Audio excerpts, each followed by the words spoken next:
Padre Celestial, te damos gracias por las maravillosas bendiciones que has derramado sobre nosotros. Te damos gracias por la vida y por la salud, y especialmente por tu santa palabra. Pedimos, Señor, que al abrir tu santo libro, tu Espíritu Santo se manifieste en este lugar con poder. Que podamos comprender los 4 secretos de la verdadera riqueza. Te lo pedimos en el precioso nombre de tu Hijo, Cristo Jesús. Amén. Quiero extenderle a todos los que vinieron hoy un saludo muy cordial, agradecerles por haber venido a esta reunión. También quiero saludar a todos los que nos están viendo vía satélite en la pantalla de televisión en todos los países del mundo de habla hispana. Estamos muy contentos de que estén con nosotros. Hoy vamos a estudiar los 4 secretos de la verdadera riqueza. ¿Saben ustedes que el Señor Jesucristo habló de muchos temas? Pero no hubo un tema del cual habló Jesús más que el asunto del dinero. Jesús habló del amor, Jesús habló de la iglesia, Jesús habló de muchas cosas, pero habló más del dinero que de cualquier otro tema, porque Jesús sabía que el dinero es algo que puede causar nuestra perdición eterna o puede ser una bendición para nosotros y para la raza humana. En nuestro tema de hoy vamos a estudiar 4 principios de cómo administrar los bienes materiales que Dios nos ha concedido. Va a ser un tema muy metódico, muy sencillo, muy organizado. Lo que vamos a hacer es tomar cada uno de estos 4 principios y desmenuzarlo cuidadosamente. El primer principio que necesitamos recordar cuando hablamos de la administración de lo que Dios nos ha concedido en términos de bienes materiales es que Dios es el dueño de todas las cosas. Ahora, yo sé que nosotros tenemos la tendencia de decir, ¿cómo te gusta mi carro? O me compré mi casa, o tengo mucho dinero mío en el banco. Pero técnicamente hablando, la Biblia enseña que nada de lo que tenemos nos pertenece a nosotros. Todo lo que tenemos pertenece a Dios. El primer principio es que Dios es el dueño de todas las cosas. Si reconocemos eso, nuestra vida será tanto mejor. Vamos a leer algunos versículos de la Biblia que nos presentan este principio tan importante, que Dios es el dueño de todas las cosas. Vamos a Génesis, el capítulo 1 y el versículo 1. Ni siquiera tenemos que buscar ese versículo, el primero de la Biblia. Dice allí, en el principio creó Dios los cielos y la tierra. Es decir, el creador de todas las cosas, según dice la Biblia, fue Dios. Y como Dios fue el creador, Él es el dueño absoluto de todo. Noten el Salmo 24 y el versículo 1, donde también se nos habla de Dios como el propietario de todas las cosas. Dice allí en el Salmo 24 y el versículo 1, de Jehová es la tierra y su plenitud, el mundo y los que en él habitan. Note que dice que de Jehová es la tierra y su plenitud. La palabra plenitud significa todo lo que está en la tierra. La tierra es de Dios y todo lo que está en la tierra pertenece a Dios. Inclusive los que habitan en el planeta Tierra, todos pertenecen a Dios. Noten el Salmo 95 y el versículo 5. Salmo 95 y el versículo 5 dice, hablando del mar, lo siguiente: suyo también el mar, pues Él lo hizo. ¿Por qué razón es el mar de Dios? ¿Por qué qué? Porque Él lo hizo y sus manos formaron la tierra seca. Es decir, el mar y la tierra seca pertenecen a Dios porque Dios hizo ambas cosas. Notemos también el Salmo 50 y los versículos 10 al 12. Salmo 50 y el versículo 10 hasta el versículo 12.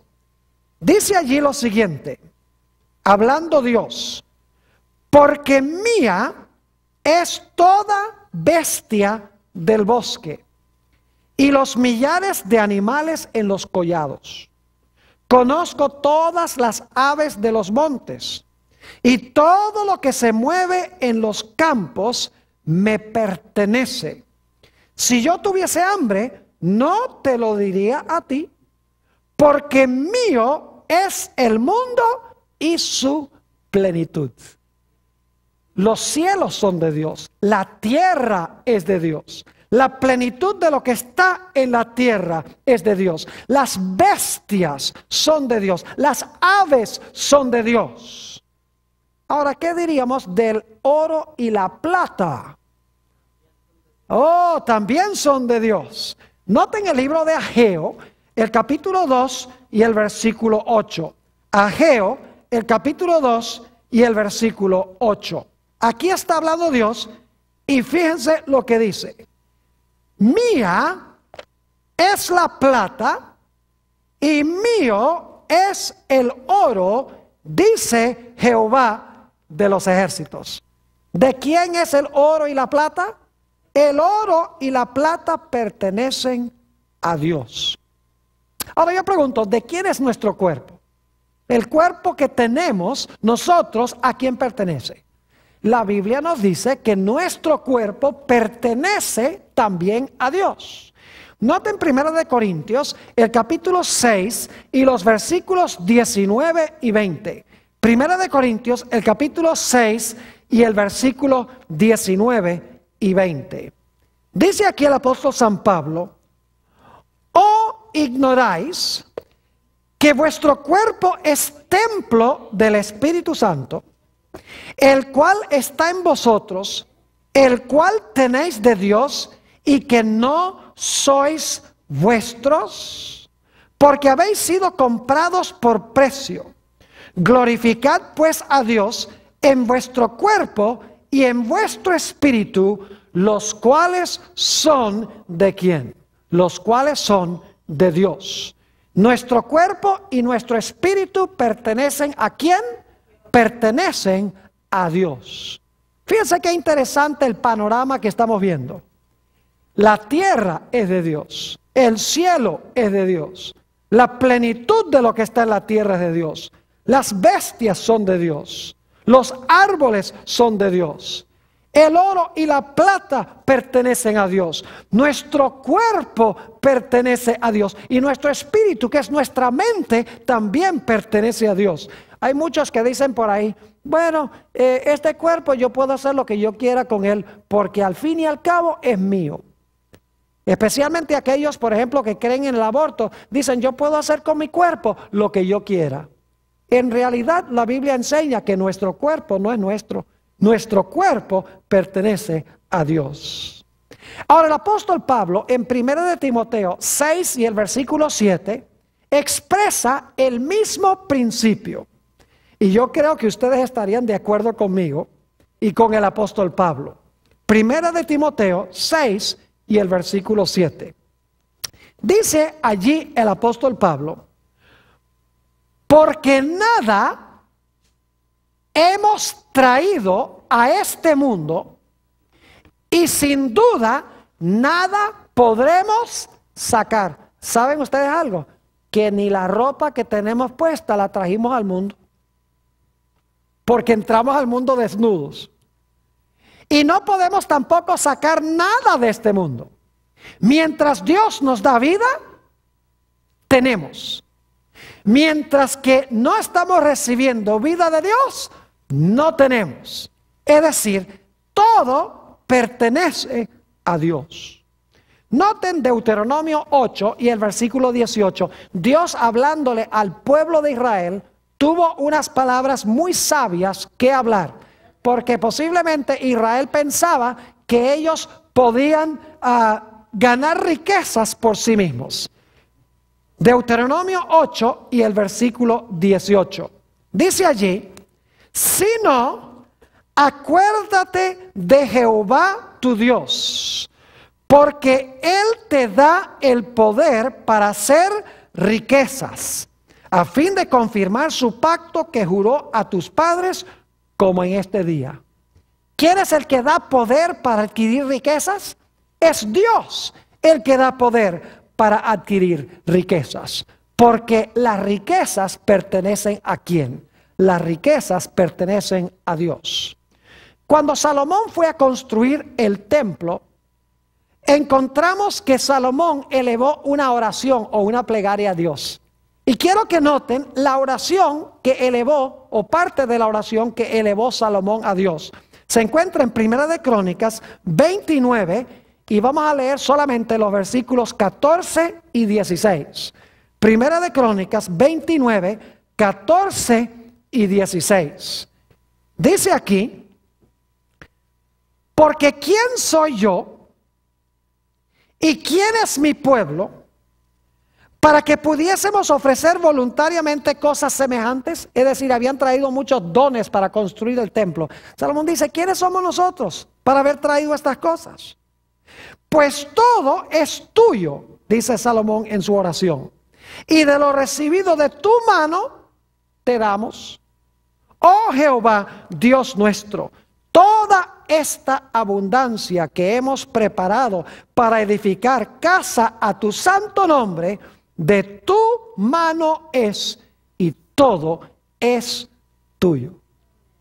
Principio número 1. Dios es el dueño de todas las cosas. Todo lo que tenemos pertenece ¿a quién? A Dios. Principio número 2. Aunque Dios es el dueño de todas las cosas, Dios nos ha colocado a nosotros como sus mayordomos. Una mejor palabra sería que Dios nos ha colocado como sus administradores para administrar lo que le pertenece a Él. Ustedes saben que un individuo puede ser dueño de una empresa y puede nombrar a alguien para administrar la empresa. No significa que el administrador es el dueño. Lo que hace el administrador es simplemente manejar o administrar lo que pertenece al dueño. Vamos a anotar algunos versículos de la Biblia sobre este segundo principio de que aunque Dios es el dueño, nosotros somos sus mayordomos. Génesis 1 y el versículo 28.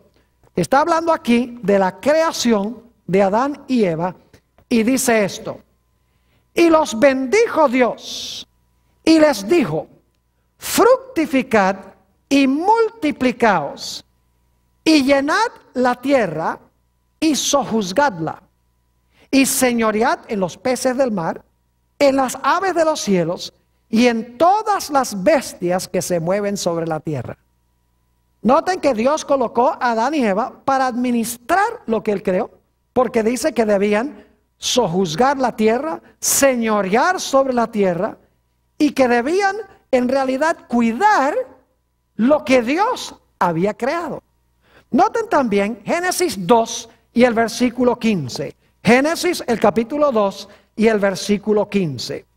Dice específicamente en cuanto al plan de Dios para Adán: tomó pues Jehová Dios al hombre y lo puso en el huerto de Edén para que ¿qué?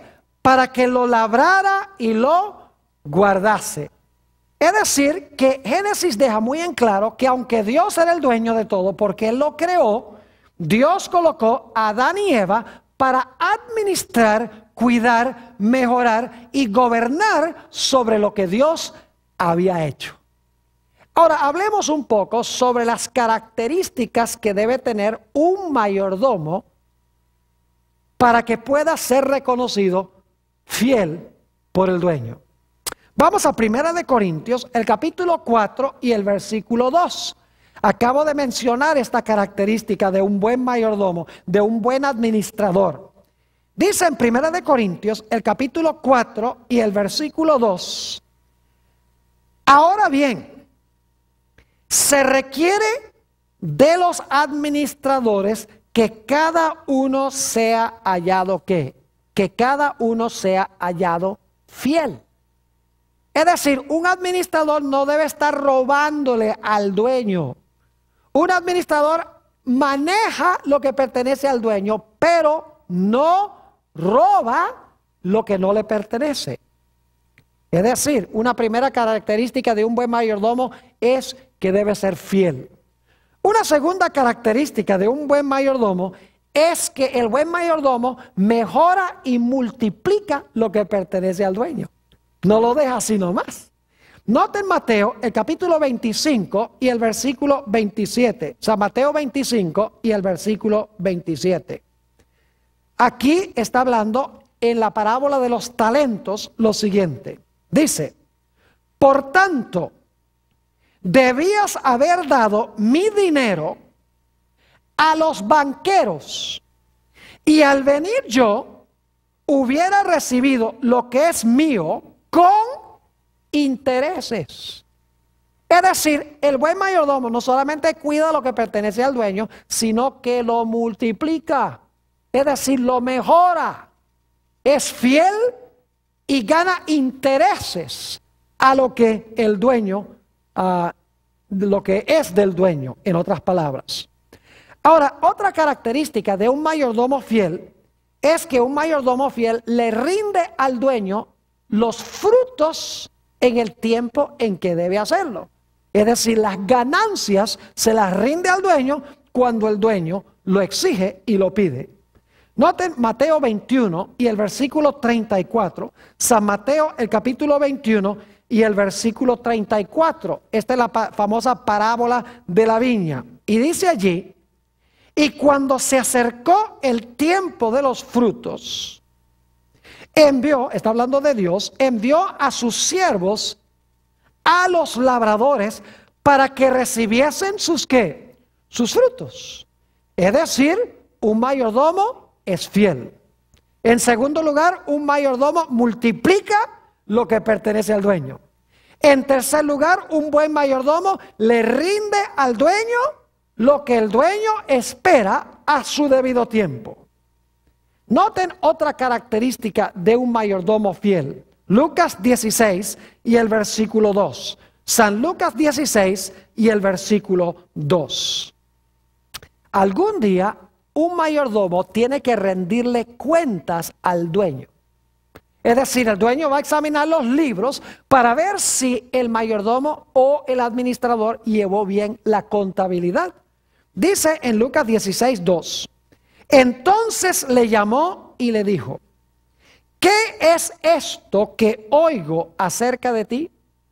Da cuenta de tu mayordomía, porque ya no podrás ser más mayordomo. Es decir, un buen mayordomo, cuando el dueño dice, ríndeme cuentas, el buen mayordomo o el buen administrador le muestra los libros y se ve que llevó bien la contabilidad. Ahora, note lo que dice San Mateo 25 y el versículo 23. Todo mayordomo le encantaría escuchar estas palabras que habló Jesús. Dice en Mateo 25 y el versículo 23, su Señor le dijo, bien, buen siervo y fiel, sobre poco has sido fiel, sobre mucho te pondré, entra en el gozo de tu Señor. Y otro texto que está relacionado con esto es San Lucas 16, 10, a donde dice Jesús, el que es fiel en lo muy poco, también en lo más es fiel. Y el que es en lo muy poco injusto, también en lo más es injusto. Es decir, que un mayordomo es fiel en las cosas más pequeñas. Y si lo hace, cuando tiene que rendirle cuentas al dueño, el dueño le va a dar mayores responsabilidades y mayores privilegios como su administrador. Repasando entonces, el segundo principio es que aunque Dios es el dueño de todas las cosas, Dios nos ha colocado a nosotros para administrar lo que Él nos ha dado. Lo podemos usar, lo podemos aprovechar, pero tenemos que aplicar estos principios. Y es que tenemos que ser fieles, tenemos que invertir lo que pertenece al dueño y multiplicarlo. Tenemos que rendirle sus frutos en el momento debido. Tenemos que dar cuenta de nuestra mayordomía y tenemos que ser fieles en las cosas más pequeñas, y entonces el dueño nos colocará sobre asuntos más grandes. Ahora, yo no sé si ustedes se han dado cuenta que los primeros dos principios están en Génesis. O sea, no nos hemos mantenido solamente en el libro de Génesis, porque ahí tenemos los principios que luego se amplían y se desarrollan en el resto de la Biblia. El primer principio lo vimos en Génesis 1:1, que Dios es el dueño de todas las cosas. En el principio creó Dios los cielos y la tierra. El segundo principio lo vimos en Génesis 2:15, donde Dios colocó a Adán para labrar y cuidar el huerto. Y también en Génesis 1:28, donde Dios mandó al hombre a sojuzgar la tierra, a cuidar la tierra, a administrarla. Es decir, estos principios están en Génesis y luego se desarrollan en el transcurso del resto de la Biblia. El tercer principio es también muy sencillo. El tercer principio es que aunque Dios es dueño de todas las cosas y nos ha dado la habilidad de administrar todo lo que pertenece a Él, en realidad hay algo que Dios se ha reservado exclusivamente para Él. Es decir, no nos da eso ni siquiera para administrarlo. Dios me dice, administra esto, pero hay una porción que yo me he reservado que no es para tú administrarla. Esa me la he reservado para mí. Yo no sé si ustedes recuerdan que hemos estudiado sobre el árbol de la ciencia del bien y del mal. Vamos a leerlo en Génesis, el capítulo 2, 16 y 17, porque aquí tenemos el principio, el tercer principio, de que Dios se ha reservado algo para sí que nosotros no podemos ni siquiera administrar. No nos lo ha dado para administrarlo nosotros. Se lo ha reservado para Él. Noten Génesis 2, 16 y 17. Dice, y mandó Jehová Dios al hombre diciendo, de todo árbol del huerto podrás comer, mas del árbol de la ciencia del bien y del mal no comerás, porque el día que de él comieres, ciertamente morirás. Yo pregunto, ¿todos los árboles del huerto pertenecían a Dios? ¿Todos? Claro que sí, pero había un árbol que pertenecía especialmente a Dios. Claro que sí. Adán y Eva podían administrar todos los árboles, inclusive podían comer de todos los árboles, pero había un árbol que Dios dijo, este no me lo van a administrar, este no lo van a usar para ustedes, este árbol yo me lo reservé exclusivamente para mí.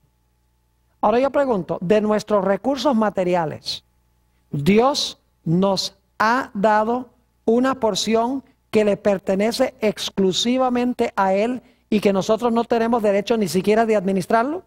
Claro que sí. ¿Cómo se llama? Se llama el diezmo, exactamente.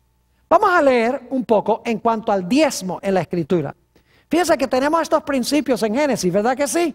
Dios creó los cielos y la tierra, son de Él. Segundo, Dios colocó a Adán y Eva para administrar las cosas en la tierra, en el huerto. Tercer principio, aunque todo se lo dio Dios a Adán y Eva para que lo mejoraran y para que lo cuidaran, Dios se reservó un árbol para Él. Ahora, noten lo que dice en Levítico 27 y el versículo 30 sobre el asunto del diezmo. Dice allí, en Levítico 27 y el versículo 30, el diezmo de la tierra, así de la simiente de la tierra, como el fruto de los árboles, de Jehová es cosa dedicada a Jehová. ¿A quién le pertenece el diezmo? A Dios. ¿Y saben cuánto es el diezmo? El diezmo es ¿qué? 10%. ¿Cómo les gustaría a ustedes que un individuo que es dueño de una empresa Supongamos que hay un individuo que es dueño de una empresa y él le da a usted el trabajo de administrar el negocio que tiene. Y el dueño dice, mira, yo quiero que tú me administres este negocio. Y cuando lleguen las entradas, tú te quedas con el 90% y me devuelves a mí el 10%. ¿Aceptarían un negocio así? Ah, eso es un negociazo. Imagínense, 90% para mí y 10% para el dueño, cuando él pone la empresa y todos los recursos. Tremendo negocio. Sin embargo, Dios dice, del 100% que yo te doy, resérvame el 10% para mí. Y decimos, ay Señor, pero ¿por qué eres tan mezquino? ¿Cómo te vas a quedar con el 10%? El 10% no es nada. Dios nos da el 90% para administrar, pero el diezmo lo ha apartado para Él. Ni siquiera podemos administrarlo, porque es como el árbol de la ciencia del bien y el mal. Dios lo ha reservado para sí. Algunos dicen, pastor, pero el diezmo era para los judíos. Hoy en día nosotros no somos judíos, así que no hay que diezmar. Escuchen bien, el diezmo no comenzó con los judíos. El diezmo, el principio del diezmo comenzó en el huerto del Edén con ese árbol. Y en Génesis hay dos lugares a donde se menciona el diezmo antes que existiera un judío.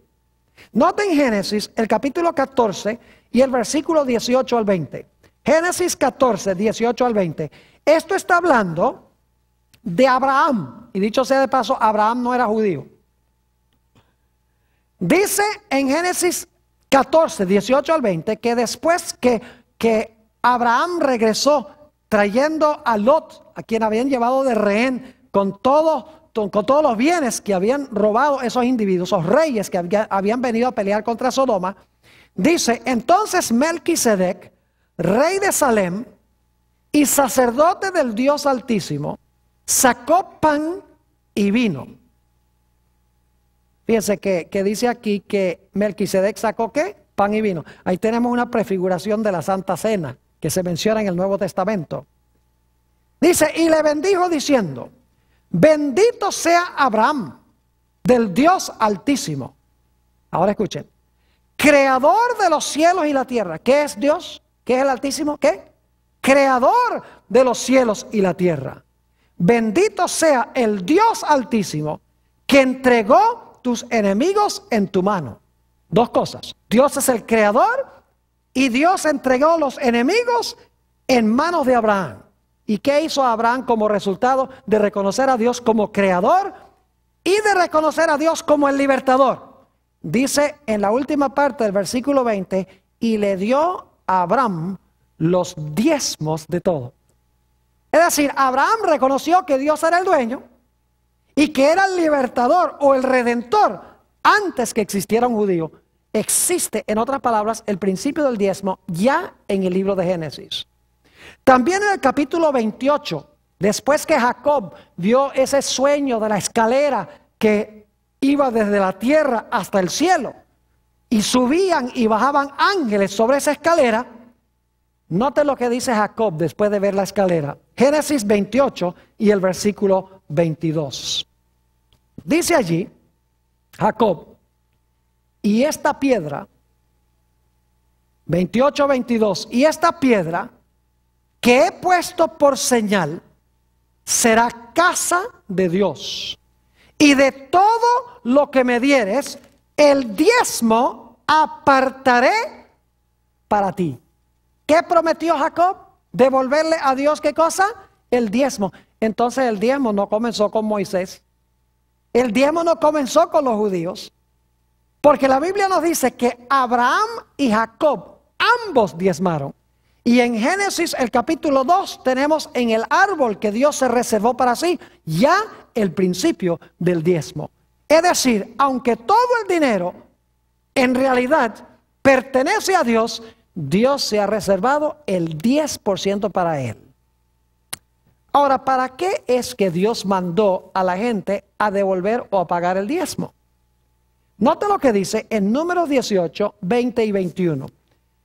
Cuando el pueblo de Israel entró en la tierra de Canaán, escuchen bien, cuando Israel entró en la tierra de Canaán, habían 12 tribus. Y Dios le dio una porción de tierra a cada una de las tribus para que se las repartieran entre las familias. Pero una de las 12 tribus no recibió herencia en Canaán, en la tierra prometida. Esa fue la tribu de Leví. No recibió ningún trozo de tierra. La razón es que los levitas debían servir las necesidades espirituales del pueblo. Es decir, ellos no debían dedicar su tiempo cosechando y sembrando y vendiendo productos agrícolas en el mercado. Ellos debían dedicar 100% de su tiempo a la causa de Dios, a las necesidades espirituales del pueblo. Y por lo tanto Dios dijo, ustedes no van a tener tierra. Y claro, la pregunta surge, si no tenían dónde sembrar y dónde cosechar y dónde criar animales, ¿cómo iban a vivir? Pues Dios dijo, como los levitas sirven las necesidades espirituales del pueblo, entonces el pueblo debe diezmar para que a través de los diezmos los levitas puedan vivir. Porque si los levitas sirven las necesidades espirituales del pueblo, el pueblo entonces debe proveer las necesidades materiales de los levitas. Noten el capítulo 18 de Números y el versículo 20 y 21.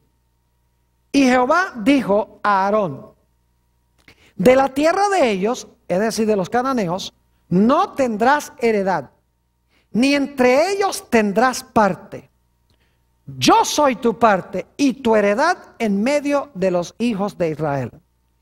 Y ahora escuchen bien. Y he aquí, yo he dado a los hijos de Leví todos los diezmos en Israel por heredad. ¿Quién le dio los diezmos a los levitas? No fue Aarón. ¿Fue quién? Dios.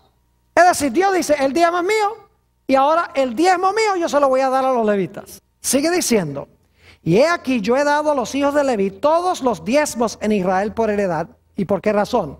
Por su ministerio. Por cuanto ellos sirven en el ministerio del tabernáculo de la reunión. Es decir, el diezmo era para remunerar a los ministros de esa época, a los sacerdotes que servían las necesidades espirituales del pueblo, porque los sacerdotes no hacían ningún trabajo secular. Todo lo que hacían era en relación con la iglesia. Hoy en día no les llamamos sacerdotes, les llamamos ¿qué cosa? Ministros o pastores. Es decir, el diezmo entra a la iglesia y luego, al entrar los diezmos a la iglesia, el dinero se usa para remunerar a los que son pastores o ministros de tiempo completo que satisfacen las necesidades espirituales del Israel moderno o de la iglesia. Es un buen plan. Porque fíjense, no era el plan de Dios de que los pastores tuvieran que tener otro trabajo además de pastorear o ministrar a la congregación. Porque cuando están trabajando en otras cosas, no pueden dedicarle tiempo completo a trabajar en la iglesia. Además de eso, lo interesante es que Dios mandó a que se usaran los diezmos para remunerar a todos los levitas de una forma equitativa. Es decir, no había un plan donde un levita ganaba millones y el otro levita ganaba un poco. Se pagaba equitativamente a todos lo que necesitaban para su supervivencia. ¿Saben otro detalle interesante? Es que los levitas también diezmaban. Es decir, los pastores le daban ejemplo al pueblo, diezmando los diezmos. Note lo que dice Números 18 y el versículo 26. Números 18 y el versículo 26. Dice allí, así hablarás a los levitas y les dirás, cuando toméis de los hijos de Israel los diezmos, es decir, cuando ustedes reciban de Israel los diezmos, que os he dado de ellos por vuestra heredad, vosotros presentaréis de ellos, de los diezmos, en ofrenda mecida a Jehová, ¿qué cosa? El diezmo de los diezmos. Es decir, los sacerdotes debían diezmar el diezmo que recibían. Los ministros deben diezmar. Y yo debo decirles que yo no solamente le digo a la gente de la iglesia que diezme, sino que yo también diezmo, porque Dios lo manda. Hay que darle ejemplo a la congregación. Ahora, ¿qué pasa si nosotros no le devolvemos el diezmo a Dios? En realidad nos constituimos en ladrones según dice Dios mismo. Noten Malaquías, el capítulo 3 y el versículo 8. Malaquías, el capítulo 3 y el versículo 8. Dice aquí, y está hablando muy solemnemente, ¿robará el hombre a Dios? Pues vosotros me habéis robado. Y dijisteis, ¿en qué te hemos robado? Y Dios responde, ¿qué? En vuestros diezmos, ¿y qué? En nuestros diezmos y vuestras ofrendas. ¿Estaba robándole Israel a Dios? Claro que sí. Porque se estaban posesionando de lo que se debía traer al santuario para sostener al ministerio, y lo estaban usando para sus propios propósitos comunes. Ahora algunos dirán, bueno pastor, pero ese asunto del diezmo, eso era para los judíos y para los levitas del Antiguo Testamento. Hoy Dios tiene otro plan diferente. ¿Ustedes creen que Dios tiene un plan distinto hoy? ¿Saben que Jesús enseñó el principio del diezmo? El problema es que en los días de Jesús todo el mundo estaba diezmando, pero estaba diezmando por la razón equivocada. Los fariseos creían que diezmando les iba a ganar el favor de Dios. Así que Jesús no tuvo que decirles, diezmen, diezmen. No, porque ellos estaban diezmando. Lo que tuvo Jesús que hacer es corregir el motivo por el cual diezmaban. Noten Mateo, el capítulo 23 y el versículo 23. Y mientras ustedes están buscando eso, les puedo decir también que Jesús no dijo, guarden el sábado, porque todo el mundo estaba guardando el sábado. Lo que pasa es que lo estaban guardando mal. Lo estaban guardando como decían los fariseos, no como dice la Biblia. Así que Jesús corrigió la forma en que se guarda el sábado, pero no tuvo que dar ningún mandato de que la gente guardara el sábado, porque todo el mundo lo estaba guardando. Lo mismo el diezmo. Note Mateo 23 y el versículo 23. Jesús dice, ay de vosotros, escribas y fariseos hipócritas, porque diezmáis la menta y el eneldo y el comino, que son semillitas chiquitas. Imagínense, tenían 10 semillitas de comino y apartan 9 para mí y 1 para el Señor. Es decir, diezmaban estrictamente. Dice, y dejasteis lo más importante de la ley, la justicia, la misericordia y la fe. Esto era necesario hacer sin dejar de hacer aquello. Es decir, deben diezmar y deben tener la razón correcta o la motivación correcta para diezmar. Jesús dijo, es necesario tener ambas cosas. Ahora, hay un pasaje en el Nuevo Testamento que deja clarito el hecho de que el diezmo todavía hoy es el plan de Dios. En 1 Corintios 9, y voy a leer solamente los versículos 13 y 14, pero quiero contarles algo sobre el contexto. 1 Corintios 9, 7 al 14. Según parece, el apóstol San Pablo y algunos de sus colegas, los hermanos los estaban criticando porque en realidad la gente los sostenía de los diezmos. Y por lo tanto ahora el apóstol Pablo escribe a estas personas que estaban criticando a los ministros que eran pagos de los diezmos. Y el apóstol Pablo dice, ¿ustedes creen que un soldado cuando va a la guerra tiene que pagar sus propios gastos? ¿Ustedes creen que los soldados que están en Irak tienen que pagar su propio uniforme, su propia comida, su propia vivienda, todo? No. Él dice, si un soldado va a pelear en la guerra, es justo que se le pague. Dice, una persona que siembra una viña, es justo que coma de la viña. Dice, un individuo que cuide un rebaño, es justo que beba la leche del rebaño. Y dice, inclusive cita un versículo del Antiguo Testamento donde dice, no pondrás un bozal sobre el buey. Y la razón por la cual eso está en Deuteronomio es porque los bueyes trillaban el grano. Y si se les ponía un bozal, no podían comer de lo que estaban trillando. Y por lo tanto, ese texto lo puso Dios para decir, mire, el buey que trabaja es digno de su salario, es digno de que coma. Y el apóstol Pablo está diciendo, si un individuo trabaja en el ministerio, es justo que también viva del ministerio. Note los versículos 13 y 14 de 1 Corintios, el capítulo 9. Dice aquí el apóstol San Pablo, ¿no sabéis que los que trabajan en las cosas sagradas comen del templo? ¿Quiénes trabajaban en las cosas sagradas? Los sacerdotes, ¿verdad que sí? Dice, comen de las cosas sagradas o comen del templo Y que los que sirven al altar, esos eran los levitas, ¿sí o no? Los sacerdotes, comen del altar o participan del altar. Y ahora escuchen esto. Así también, es decir, de la misma manera, como allá los que servían en el templo y en el altar, comían de las cosas del altar y del templo, dice el apóstol Pablo, así también sugirió al Señor. ¿Eso es lo que dice? ¿Sugirió al Señor? No. Así también recomendó el Señor. No. Dice, así también ordenó el Señor a los que anuncian el evangelio que vivan del evangelio. Al igual dice él que los que servían el altar y los que servían en el templo vivían de los diezmos que la gente traía al alfolí. De la misma manera, hoy ordenó Dios que los que anuncian el evangelio, los que proveen las necesidades espirituales de la iglesia, es necesario que vivan del evangelio, es decir, que vivan de los diezmos. Y saben que cuando la gente diezma es una inversión.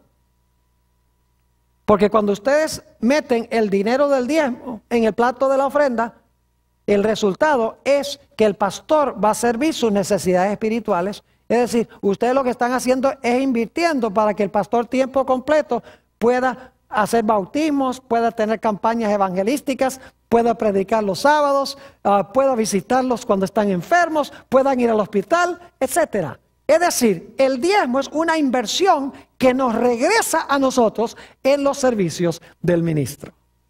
Es decir, que hasta ahora hemos estudiado 3 principios. Número 1, Dios es el dueño de todo. Número 2, nos ha colocado sobre sus posesiones como administradores. Principio número 3, se ha reservado una porción que nosotros ni siquiera debemos administrar. Y quiero decirles, nosotros no pagamos el salario del pastor.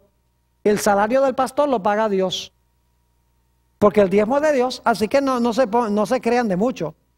Y diga, yo pago el salario de mi pastor. No, señor, porque ese dinero no es de ustedes para pagarle al pastor. Ustedes sencillamente lo traen a la iglesia y Dios le paga al pastor. ¿Me están entendiendo lo que estoy diciendo? Ahora, el principio número 4, muy sencillo. El principio número 4 es que si nosotros respetamos la porción que Dios se ha reservado, el resultado va a ser bendición. Si nosotros irrespetamos la porción que pertenece a Dios, vamos a traer sobre nosotros una maldición. ¿Saben ustedes que en el libro de Génesis nos dice que Dios bendijo todo lo que Él creó? Noten Génesis 1:28, lo voy a leer rápidamente. Dice, y los bendijo Dios, y les dijo, fructificad y multiplicaos, llenad la tierra y sojuzgadla, y señoread de los peces del mar, y en las aves de los cielos, y en todas las bestias que se mueven sobre la tierra. Dios bendijo todo lo que creó.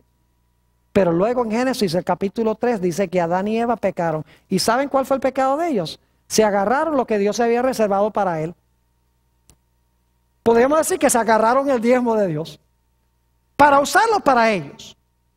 Es decir, no respetaron la porción de Dios. Y como resultado, ¿qué vino al mundo? Ustedes pueden leer en Génesis, solo les doy las referencias, Génesis 3:14, Génesis 3:17 y Génesis 4:11. Nos dice que la serpiente fue maldita, la tierra fue maldita y cayó una maldición sobre Caín. Es decir, cuando tomaron la porción que pertenecía a Dios, como resultado vino ¿qué cosa? La maldición. No es que Dios dice, si tú no me devuelves el diezmo, te maldigo. No. Cuando usamos la porción que pertenece a Dios, nosotros traemos sobre nosotros mismos una maldición. Note lo que dice Malaquías 3 y los versículos 9 y 10. Malaquías 3 y el versículo 9 y el versículo 10. Este es el pasaje famoso sobre el diezmo en la Escritura. Dice aquí Dios, malditos sois con maldición, porque vosotros, la nación toda, me habéis robado. ¿Por qué es que vino la maldición? Porque la nación había ¿qué? Robado a Dios. Luego Dios da la solución, dice, traed todos los diezmos al alfolí. El alfolí era un lugar en el templo a donde la gente traía para depositar los bienes agrícolas que traían. Dice, traed todos los diezmos al alfolí y haya alimento en mi casa, es decir, en el templo, y probadme ahora en esto, dice Jehová de los ejércitos, si no os abriré las ventanas de los cielos y derramaré sobre vosotros bendición hasta que sobreabunde. Dios dice, sois malditos con maldición porque me han robado. Dice, pero si ustedes respetan mi porción, les voy a derramar una bendición que no van a tener suficiente espacio para recibir las bendiciones que yo les voy a derramar. Es una promesa de Dios. Hallamos ilustraciones de esto en la Sagrada Escritura. Tenemos, por ejemplo, la historia de Elías. No había llovido por 3 años. Dios mandó a Elías a ir a un pueblo, al pueblo de Sarepta, y Dios le dijo, allá te vas a encontrar con una viudita. Y ustedes pueden leer esto en Primera de Reyes 17, solamente les estoy contando la historia. Llega Elías allá al pueblo y cuando está entrando al pueblo encuentra a esta viejita, viuda, recogiendo unos pocos pedacitos de leña. Y entonces Elías le dice, mira, búscame un vaso de agua. Y la agua era un lujo, porque no había llovido en 3 años. Así que la viudita dice, está bien. Y cuando está yendo para buscar el agua, le dice a Elías, Elías es el ministro de Dios, porque es el profeta. Le dice a Elías, ¿y no tienes algo de comer? Y la viudita dice, lo único que tengo es un poquito de harina y un poquito de aceite, y voy a hacer unos pocos panecitos, y luego mi hijo y yo nos vamos a morir. Y ahora imagínense qué egoísta es el profeta. El profeta le dice a la viuda, mira, ve y hace los pancitos. Dice, pero tráeme a mí un pancito primero. Óyeme, robándole a las viudas. El ministro de Dios. Pero luego le dijo a Elías, a la viudita, le dijo, mira, si tú haces lo que yo te digo, si tú me traes el pequeño pan primero al ministro de Dios, te aseguro que no va a escasear la harina ni el aceite hasta que llueva de nuevo en la tierra. Ahora la viuda tenía que decidir, ¿me muero con la barriga llena? ¿O me arriesgo a ver si de pronto lo que el profeta dice es la verdad? Ella fue y le hizo la pequeña torta a Elías primero. Y saben que la Biblia dice que no escaseó ni el aceite ni la harina hasta que volvió a llover sobre la tierra. Sacaba aceite y sacaba harina. Todos los días sacaba y no se acababa. Por 6 meses esos barriles produjeron harina y aceite. Ella nunca hubiera sabido si Dios estaba hablando en serio, al menos que lo hubiera probado. Por eso dice, probadme ahora en esto. Hay gente que dice, ay pastor, pero a mí no me alcanza el dinero para diezmar. ¿Saben algo? Yo les doy una fórmula donde siempre les alcanza el dinero para diezmar. Y es, denlo primero. Si lo devuelven primero, siempre les va a alcanzar el dinero para diezmar. Y fíjense que cuando Dios nos pide que diezmemos, Dios promete que nos va a suplir todo lo que nosotros necesitamos para nuestra vida. Junto con lo que nos pide, promete una gran bendición. También hallamos estos 4 principios ilustrados en la historia de José. Ustedes saben que Potifar era el dueño, ¿verdad? José fue a parar en la casa de este hombre, Potifar, hombre grande allá en Egipto. Y nos dice la Biblia que aunque Potifar era el dueño, José era ¿qué cosa? Era el mayordomo. Y era un buen mayordomo. Porque cuidaba lo del dueño, lo invertía, lo multiplicaba. Mejor dicho, Potifar confiaba tanto en José que lo único que sabía era cuando le ponían la comida en la mesa. Ni se preocupaba por lo que tenía o lo que no tuviera. Pero había algo que Potifar se reservaba solamente para sí, su esposa. Y ahí era que se iba a probar la mayordomía de José. Podía administrar todo, pero la esposa era de Potifar. Y José escogió respetar lo que Potifar se había reservado para sí. Y alguno dice, sí, pero fíjese, respetó lo que le pertenecía a Potifar y allá fue a parar a la cárcel. ¿Acaso la Biblia dice que cuando respetamos, cuando somos buenos mayordomos, que viene bendición? Pero es que a veces las bendiciones no vienen inmediatamente. A veces las bendiciones se demoran. José fue a parar a la cárcel, eso es verdad.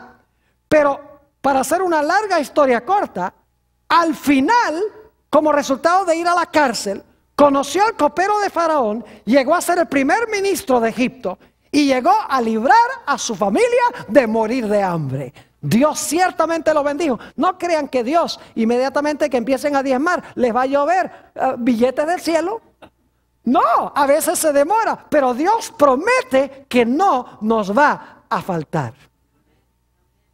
Leamos algunos versículos para concluir sobre estos principios. ¿Entienden los principios? Sencillitos. Dios es el dueño de todo. Nosotros somos sus administradores. Dios se ha reservado una porción que es exclusivamente para Él. Si respetamos esa porción, bendición. Si irrespetamos esa porción, maldición. Así de sencillo es. Ahora, escuchen bien lo que dice Hechos 20:35. Porque uno de los mayores problemas que tiene el hombre es que el hombre es egoísta por naturaleza. Le gusta acaparar, le gusta guardar, le gusta ahorrar, no le gusta dar.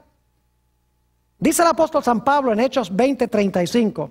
En todo os he enseñado que trabajando así se debe ayudar a los necesitados y recordar las palabras del Señor Jesús que dijo: más bienaventurada cosa es dar que recibir. Más bienaventurada cosa es dar que recibir. ¿Te recuerdas la historia de Zaqueo? Cuando Zaqueo se convirtió al Señor, inmediatamente cambió la forma como administraba su dinero. Antes era egoísta y era ladrón, porque cobraba impuestos y cobraba más de la cuenta. Pero cuando se entregó a Jesús, públicamente llega Zaqueo y dice: ahora yo anuncio que la mitad de mis bienes van para los pobres. Y dice, y algunos dicen: ¿y por qué nada más la mitad? ¿Por qué no todo? Por la segunda parte de lo que dijo. Dijo: y si en alguien he defraudado, le voy a pagar 4 veces más de lo que le defraudé. La otra mitad la necesitaba para pagarle a todos los que había defraudado. Es decir, cuando se convirtió a Jesús, su forma de mirar el dinero, cambió. Ustedes recuerdan la historia de la viudita. Esa se encuentra en San Marcos, el capítulo 12. Jesús está parado con los discípulos. Llega una viudita ahí, pobrecita, con 2 blancas, con 2 moneditas. Y ustedes pueden leer ahí, los magnates, los importantes, venían y traían sus manos llenas de monedas y las echaban ahí. Y todo el mundo, mire cuánto echó ese. Y llega la viudita en medio de todos esos, y ahí, sin que se fijara nadie, mete las 2 blancas.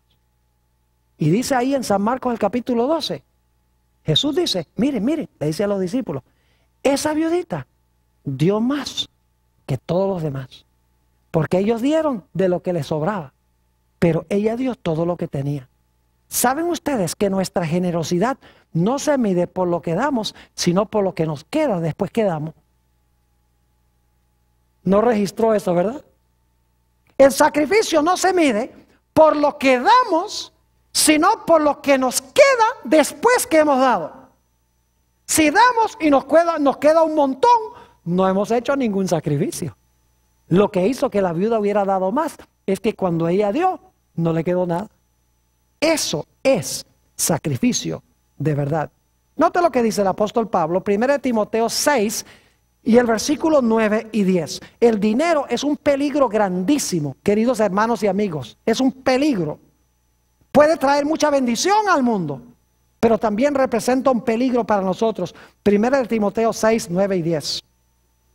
Dice: porque los que quieren enriquecerse caen en tentación y lazo, y en muchas codicias necias y dañosas, que hunden a los hombres en destrucción y perdición. Porque la raíz de todos los males es el amor al dinero, el cual, codiciando algunos, se extraviaron de la fe y fueron traspasados de muchos dolores. Con razón el Señor Jesucristo habló tanto del dinero. Para concluir, quiero decirles que en el mar, que allá en la tierra de Israel hay 2 mares. El mar de Galilea y el mar Muerto. El mar de Galilea, ustedes van y encuentran que está lleno de vida, lleno de peces, aves a sus alrededores, mucho verdor, árboles, pasto verde. Es decir, todo es vida. El Jordán sigue fluyendo del sur del mar de Galilea y va al mar muerto. Y cuando llega al mar muerto no hay nada vivo ahí. No hay vegetación, no hay peces, no hay microorganismos, no hay aves en el cielo. Está bien nombrado ese mar, es el mar muerto. ¿Y por qué razón es que el mar de Galilea tiene tanta vida y el mar muerto está tan muerto? Muy sencillo. El mar de Galilea le entra el río Jordán por el norte y luego el mar de Galilea da su agua por el sur. Es decir, el mar de Galilea recibe para dar. Mientras que el mar muerto no le da a nadie. El agua que llega al mar muerto queda en el mar muerto. El agua se estanca y por lo tanto no hay vida. El principio fundamental de la vida, mis queridos hermanos y amigos, es el principio de dar. Dad y se os dará, dijo el Señor Jesucristo. Recordemos entonces estos 4 principios básicos de la verdadera prosperidad. Número 1, reconozcamos siempre que Dios es el dueño de todo. Número 2, que nosotros somos sus administradores y debemos ser fieles. Número 3, que hay una porción que Dios se ha reservado y debemos respetarla. Y número 4, si respetamos eso, tendremos gran bendición.